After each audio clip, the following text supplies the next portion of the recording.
Pemirsa, sejumlah tokoh yang elektabilitasnya moncer menjadi incaran partai politik untuk diusung dalam bursa Pilpres 2024. Terbaru, Ketua Umum Partai Nasdem, Surya Paloh menyebut wacana menduetkan Ganjar Pranowo dan Anies Baswedan dalam bursa Pilpres bisa menjadi solusi untuk menghindari polarisasi politik.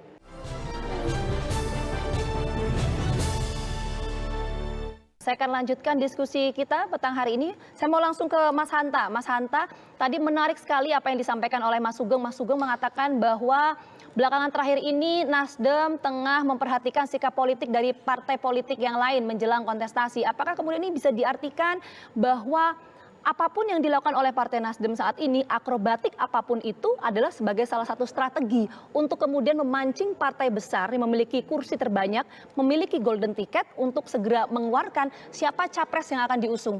Bisakah diartikan seperti itu, Mas Hanta?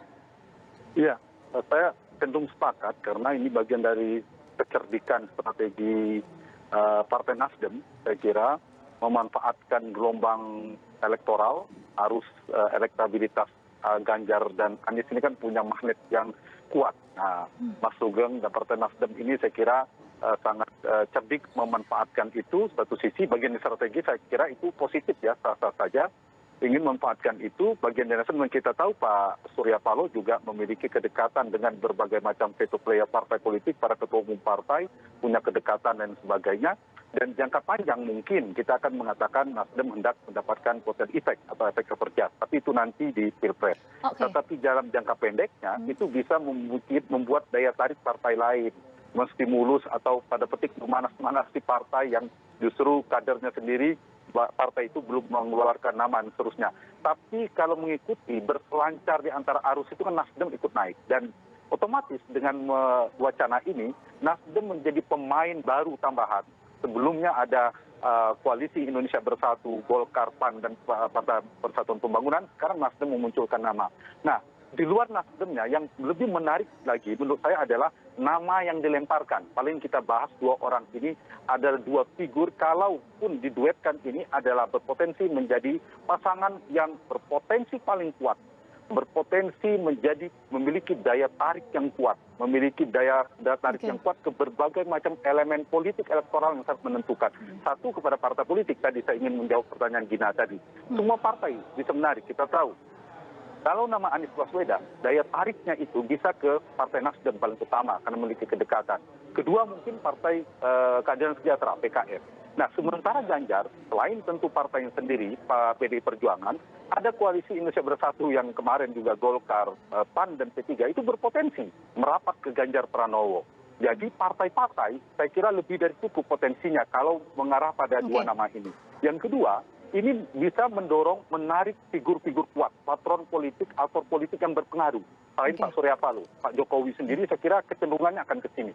Kedekatan dengan Ganjar dan dengan Anies juga saya kira pernah menjadi pembantu Pak Jokowi sebagai menteri, kemudian juga pernah menjadi tim pemenangan. Dan satu lagi Pak JK juga orang dekat Pak Jokowi, para ketua orang dekatnya Pak Anies dan lain sebagainya. Saya kira aktor atau politik mendekat. Dan satu lagi para pemilik kapital. Kekuatan logistik saya kira juga berpotensi menjadi daya tarik. Kalau kita bicara daya tariknya dulu, tentu punya tantangan apakah bisa terwujud pasangan Ganjar Anies ini. Menarik sekali tadi pernyataan Mas Hanta bahwa ini strategi yang memang digunakan atau bisa digunakan untuk membangun peta jalan politik bagi partai politik khususnya Nasdem ya. Kalau kita berkaca di Pilpres 2014, nama Joko Widodo ini kemudian muncul dan diusung oleh PDIP di injury time. Bahkan beberapa waktu nggak lama kok sebelum pemungutan suara. Nah, apakah kemudian ini memungkinkan akan terjadi pada Pilpres 2024 nanti akan ada nama-nama baru di luar nama-nama yang selama ini sudah ada di bursa survei Pilpres? Mas Hanta, mungkinkah itu terjadi? Tergantung dinamika elektabilitas. Itu tidak menutup kemungkinan. Meskipun kita lihat trennya, belum ada muncul potensi di luar Anies, Ganjar, dan Prabowo ya. Tetapi kalau muncul tiba-tiba nama baru, itu ada potensi. Tapi memang ada perbedaan yang sangat diametral ya antara PDI Perjuangan dan Nasdem dalam menentukan kandidat tidak di capres tapi pilkada. Nasdem biasanya lebih awal mengusung nama itu, dan kita di pilkada Jabar kita ingat, di Pilpres. Sementara PDI Perjuangan itu biasanya di ujung. Nah ini mungkin akan terulang. Nah kita merekamnya mungkin karena PD Perjuangan partai terbesar, nanti akan arahnya seperti itu memungkinkan. Apalagi sekarang dinamikanya kencang antara Ganjar dan Puan Maharani. Ini mungkin saja. Nah, sedikit saya ingin komentari soal polarisasi jangka pendek. Iya, saya setuju dengan Mas Sugeng dan Partai Nasdem. Tetapi tidak menutup kemungkinan nanti akan muncul polarisasi yang tidak bisa dihindari. Kalaupun terjadilah pasangan Ganjar Anies atau Anies Ganjar ini kemudian ada lawannya. Nah, ini kan bisa bergeser.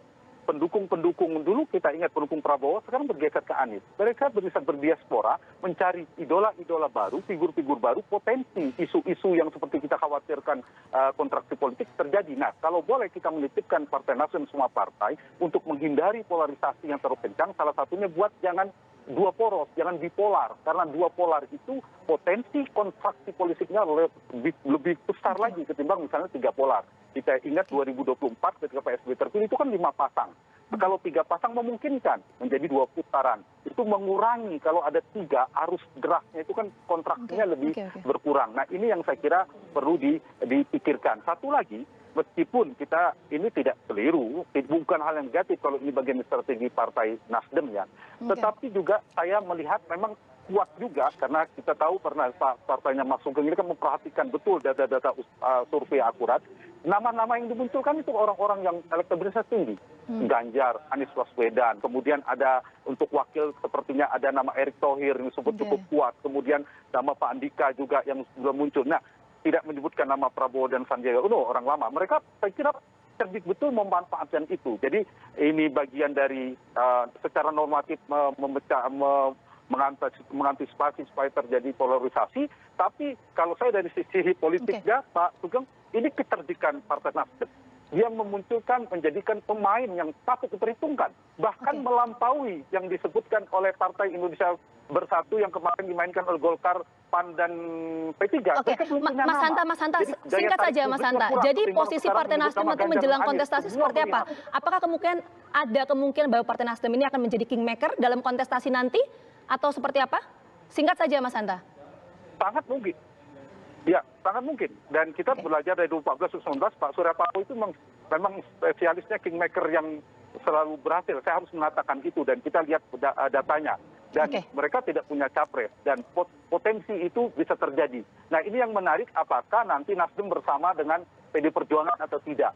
Nah, ini kan bisa 3 poros jadinya. Kalau PDIP sendiri menjadi lawan, kemudian ada nanti sisanya Prabowo misalnya tetap maju bersama PKB, itu 3 poros. Tapi kalau PDIP akhirnya gabung juga mendukung Ganjar, maka mungkin kita akan bertemu dengan 2 poros lagi.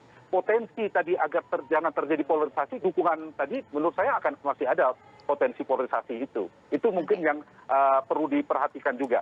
Tapi ini ya, politik itu dinamis. Mungkin nama ini memang terlalu cepat. Saya punya keyakinan akan muncul ya kombinasi-kombinasi baru, formula baru, pola baru dan sebagainya yang politiknya sangat dinamis dan mungkin saja muncul nama-nama di luar dugaan kita, terutama di posisi cawapres nanti. Oke, itu dia. Nanti kita akan tunggu apakah kemudian Pilpres 2024 nanti akan menciptakan elemen of surprise seperti pada tahun 2014. Nanti kita akan tunggu ya peta politik jelang kontestasi. Sekali lagi terima kasih banyak Mas Hanta dan juga Mas Sugeng atas waktunya sudah bergabung dan juga berdiskusi bersama kami di Kabar Petang. Sehat selalu.